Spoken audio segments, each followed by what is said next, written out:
Sabe, irmãos, nós não temos palavras para agradecer a Deus por ter nos proporcionado viver tudo isso. São momentos incríveis na presença do Senhor.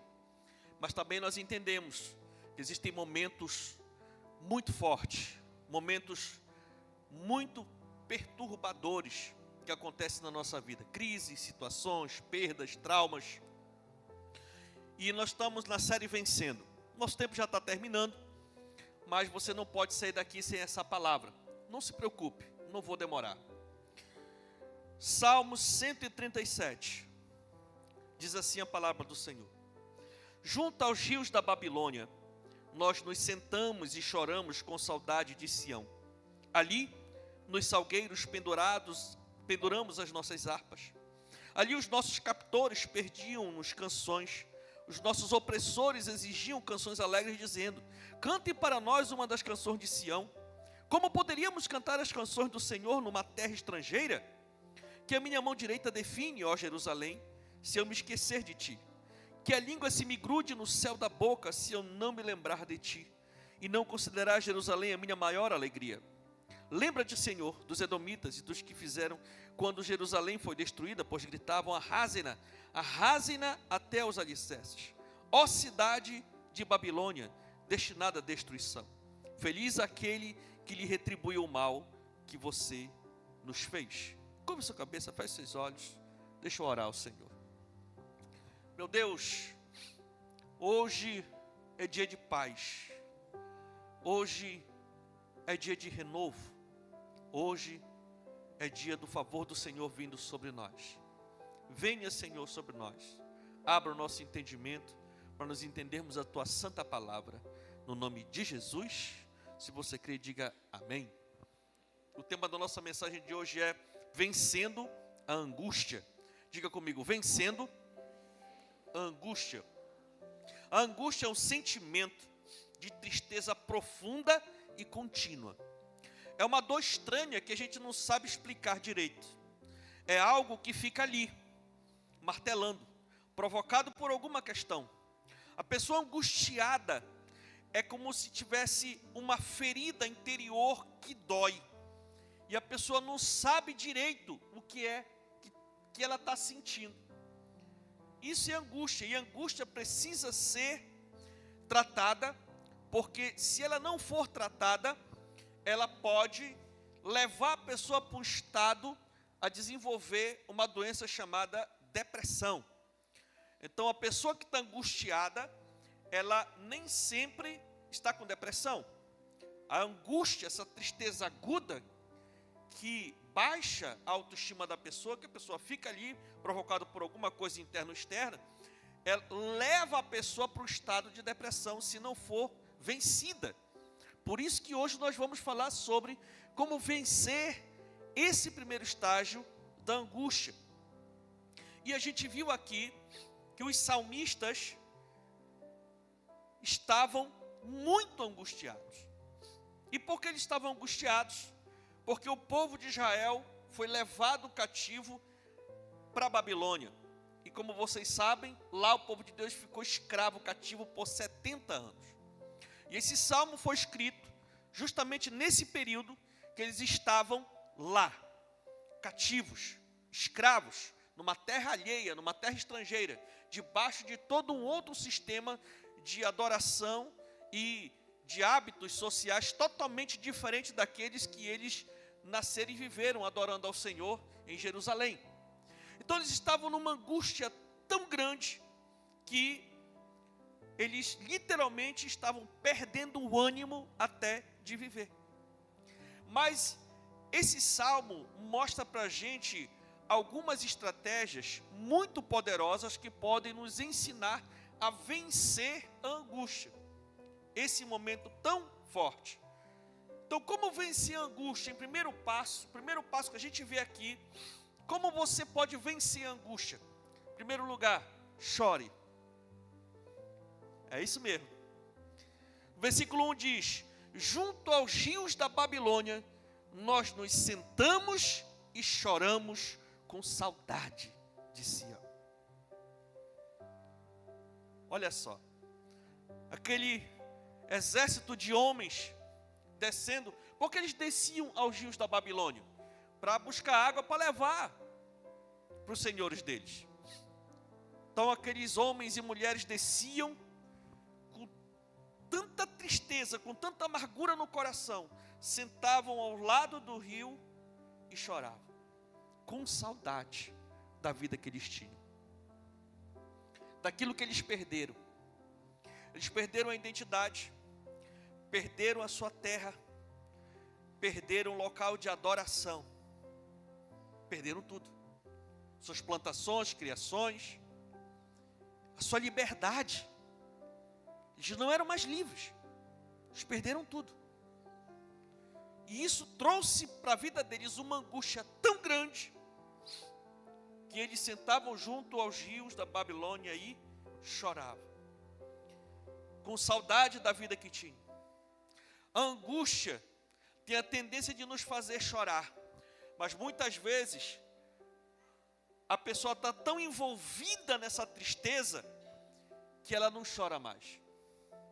Outros levados por alguns ditos como: ei rapaz, homem não chora, né?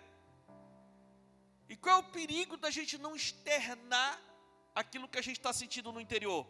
É porque a gente reprime aquele sentimento que está lá dentro. Em vez de extravasar e botar para fora, a gente acaba segurando aquilo aqui dentro. E a angústia segura dentro da alma, leva a pessoa para uma espiral, até ela entrar num local que é muito difícil dela sair.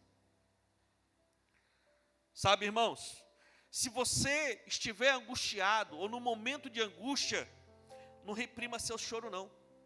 Desabafe, não tenha vergonha de expressar seu sentimento. Abra o peito e deixe toda a tristeza sair. Olha a promessa de Deus que diz lá em Salmo 126, versículo 5: aqueles que semeiam com lágrimas, com cantos de alegria colherão. Aquele que semeia com lágrima, aquele que, sabe, vai no altar de Deus e planta aquela semente de adoração, aquele que sai chorando enquanto lança semente, voltará com cantos de alegria trazendo seus feixes. Aqui é a promessa de Deus, do Senhor chegar e atender ao nosso clamor. Até Jesus chorou para mostrar que não é pecado chorar, né? João 11, a partir de 32 diz: chegando ao lugar onde Jesus estava e vendo, Maria prostrou-se aos seus pés e disse: Senhor, se estivesses aqui, meu irmão não teria morrido. E ao ver chorando Maria, os judeus que a acompanhavam, Jesus agitou-se no espírito e perturbou-se. Imagina Jesus perturbado.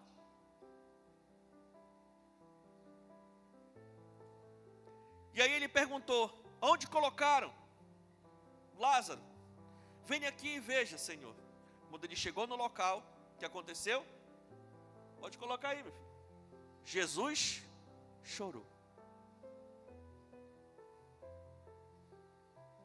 Então é assim. Ele mesmo prometeu que um dia, Apocalipse 21:4, ele enxugará dos seus olhos toda lágrima. Não haverá mais morte, nem tristeza, nem choro, nem dor, pois a antiga ordem já passou. Um dia Ele vai enxugar dos nossos olhos todas as lágrimas. Agora, como Ele vai enxugar se a gente não chora?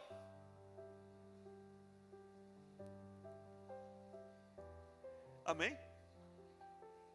Sabe, irmãos, você só sem força para chorar, vai se derrame aos pés do Senhor. Segunda coisa, além de chorar, cante. Olha o que diz o versículo: ali nos salgueiros penduramos as nossas harpas. Ali os nossos captores pediam-nos canções, e os nossos opressores exigiam canções alegres, dizendo: cantem para nós uma das canções de Sião. Como poderíamos cantar as canções do Senhor numa terra estrangeira? E o interessante é que o salgueiro, se você for olhar na internet, né, algumas espécies de salgueiro, principalmente aquelas de lá, elas têm as folhas voltadas para baixo. Toda árvore é assim, com a folha focada para baixo, né? E um dos apelidos dessa árvore lá na região, eles chamam essa árvore de chorão, né? E perto dos ribeiros lá da Babilônia, os salmistas desciam, estavam tão tristes que pegavam as suas harpas, seus instrumentos musicais e penduravam no salgueiro e ficavam lá chorando. E os opressores deles, os que supervisionavam o trabalho deles, diziam: ei, rapaz, por que vocês estão chorando? Pegue aí o instrumento de vocês e canta uma das músicas aí de lá de vocês que a gente quer ouvir. Dizia: como é que a gente vai cantar do jeito que a gente está? Pois é, mas nós temos que entender que o louvor tem um poder imenso de curar e libertar. Um ambiente de louvor e adoração cura, liberta a nossa alma cativa. Paulo e Silas nos ensinam isso. Atos 16, 25 em diante diz assim: por volta da meia-noite, Paulo e Silas estavam orando e cantando hinos a Deus. Os outros presos os ouviam. De repente houve um terremoto tão violento que os alicerces da prisão foram abalados. Imediatamente todas as portas se abriram e as correntes de todos se soltaram. Então é por isso que a primeira coisa que o inimigo coloca na vida da pessoa é o desânimo, para distanciar a sua vida de louvor, o ambiente de adoração. Sabe, irmãos, olha só, né? Se você estiver angustiado, crie um ambiente de louvor e adoração ao seu redor. Separe aquela que vai lá no âmago da sua alma. Cada um tem a sua, né? Ou as suas, né? Então, na hora da agonia, na hora, como o caboclo da beirada diz, na hora do agoneio, na hora da perturbação, sabe? Quando você vê que o ambiente muda, crie um ambiente de adoração ao seu redor. Se você não consegue cantar porque está tão envolvido pela angústia, deixe o hino cantar por você. Coloque lá na TV, coloque lá no aparelho, coloque no celular, bote o fone de ouvido, onde você estiver, se você puder. O ambiente de adoração muda tudo. Tudo. Então você imagina, no momento de angústia, você vai para um lugar e você começa a colocar aquele ambiente. E muitas vezes a gente está tão angustiado que a gente não consegue falar nada, a gente só chora. Pois é nesse momento que o Senhor está lá, colhendo as suas lágrimas, ouvindo o seu clamor, o seu sussurro, e promovendo dentro de você a libertação desse sentimento que corrói a alma de muita gente. Sabe, queridos, em primeiro lugar, chore. Segundo lugar, cante. Está sem ânimo para cantar? Cante ao Senhor de todo o seu coração. Em terceiro lugar, sonhe. Salmo 137 diz que a minha mão direita define, ó Jerusalém, se eu me esquecer de ti. Que a língua se me grude no céu da boca, se eu não me lembrar de ti e não considerar Jerusalém a minha maior alegria. Olha só, irmãos, esse versículo fala de quê? De um sonho. Eles estavam angustiados porque estavam escravos, mesmo tristes, mesmo olhando para a situação, e eles diziam: não tem como, não tem opção, a gente vai morrer aqui, a gente nunca mais vai voltar. Eles olhavam as opções e não tinha opção nenhuma. Mas mesmo assim, eles cantavam chorando, dizendo: Senhor, mesmo a gente não vendo saída, o nosso sonho, o nosso alvo é voltar para a nossa terra, é voltar para Sião, é voltar para Jerusalém. Que a minha mão direita define se um dia eu me esquecer desse alvo, desse objetivo. Irmãos, Alguém já falou que o homem sem sonho é um homem morto.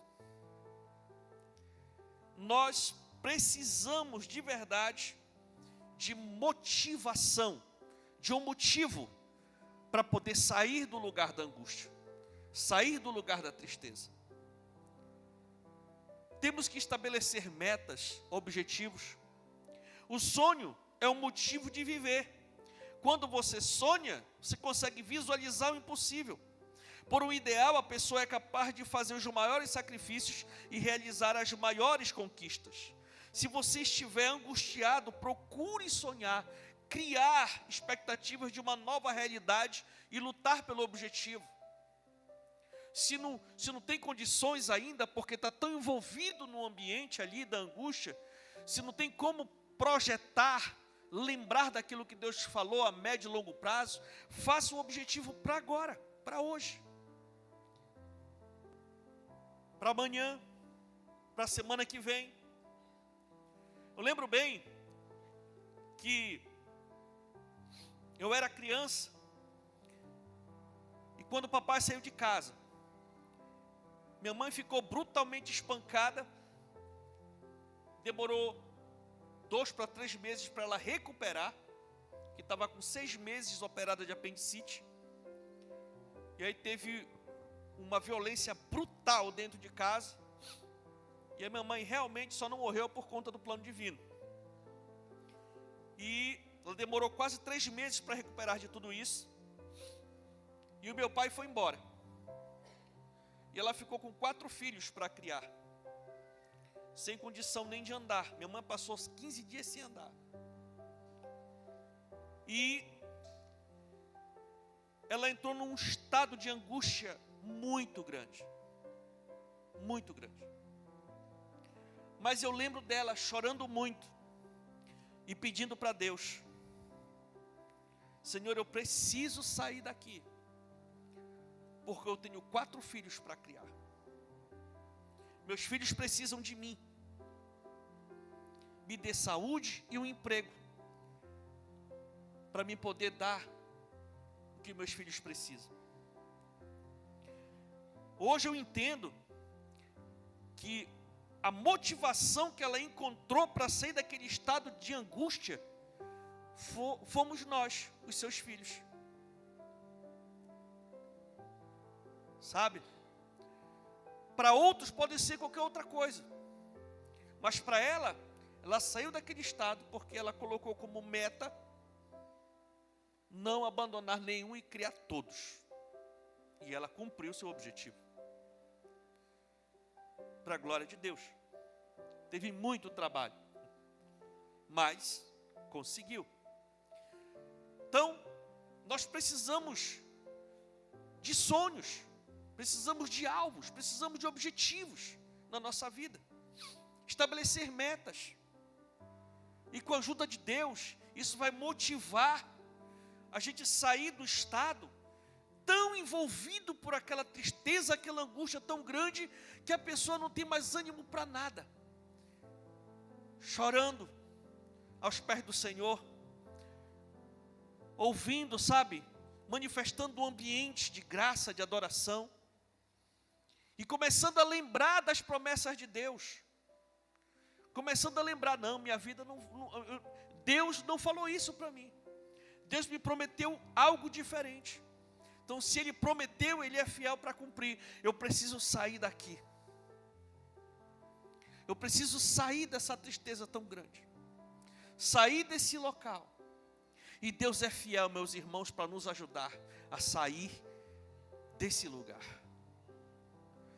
Embora que você não veja saída, mas muitas vezes o Senhor fecha o nosso entendimento, que Ele quer que a gente entre no nível mais profundo de fé e graça, de realmente depender dEle.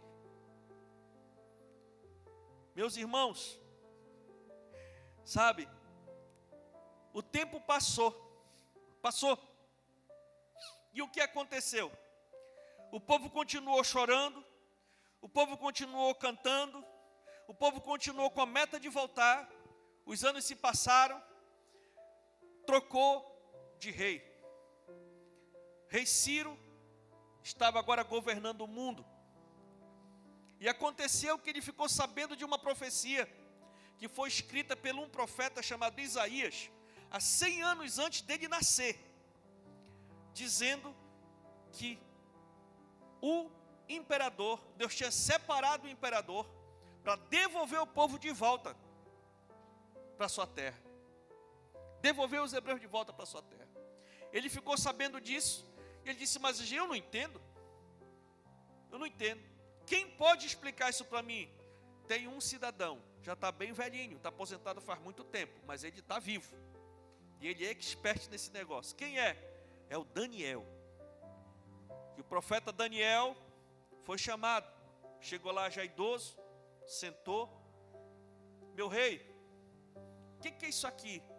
Pois é, isso aqui é uma profecia que o profeta Isaías recebeu de Deus 100 anos antes do Senhor nascer. E no versículo diz, na escritura diz, que para o Senhor saber que é o Senhor, ele lhe chamou pelo nome. Está aqui seu nome, ó. Ciro. O meu servo Ciro vai devolver o meu povo para minha terra.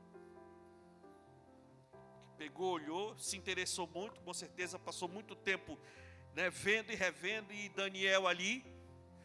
E aconteceu que ele empreendeu um grande projeto para devolver o povo de Deus para Sião.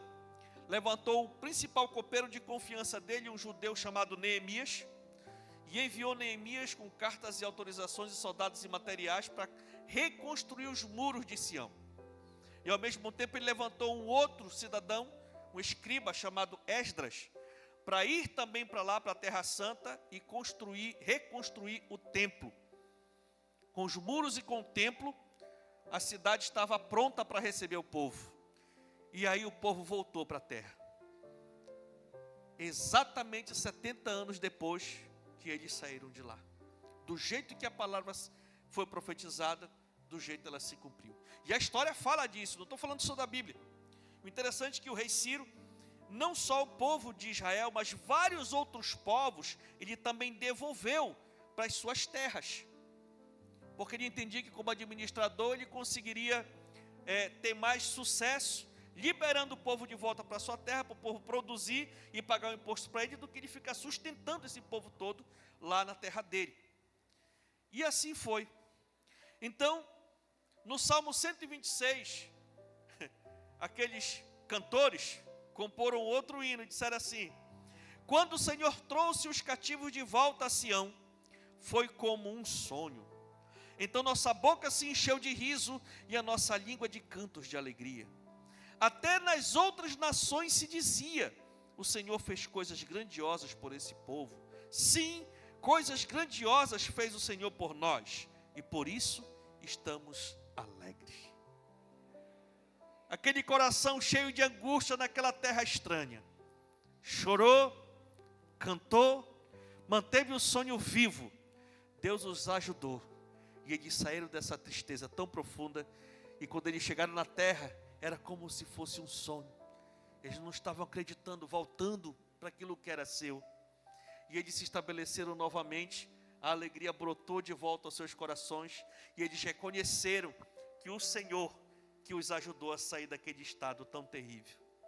E assim como Deus ajudou esse povo há muito tempo atrás a sair dessa angústia tão profunda, Deus é o mesmo que cuida de nós, para nos ajudar também a sair desses momentos tão terríveis dentro do nosso interior.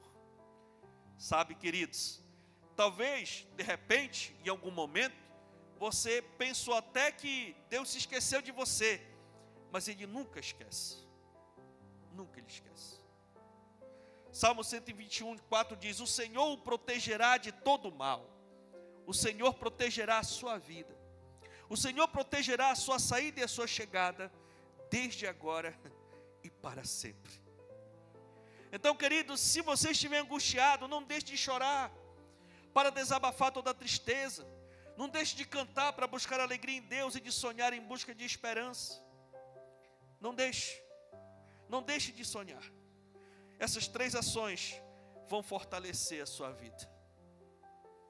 E você vai continuar a sua jornada de fé até o final.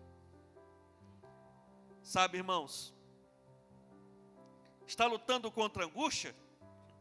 Deus vai lhe ajudar a vencê-la. Ele é fiel, Ele é o nosso ajudador, Ele é aquele que promove dentro de nós momentos incríveis, experiências profundas. Ele permite muitas vezes que isso venha, para que a gente possa conhecer o Deus que nós servimos. Se nós aprofundarmos um pouco mais o nosso nível de intimidade com Ele, a gente chega num lugar onde a nossa mente se abre, e a gente começa a ter um entendimento diferente das coisas. O Deus da paz está aqui nesse lugar, pronto para arrancar da sua vida, da minha vida, das nossas vidas, tudo aquilo que está lhe afligindo. Amém ou não amém? Fique de pé no nome de Jesus e aplauda o Senhor, porque Ele é muito bom, muito bom.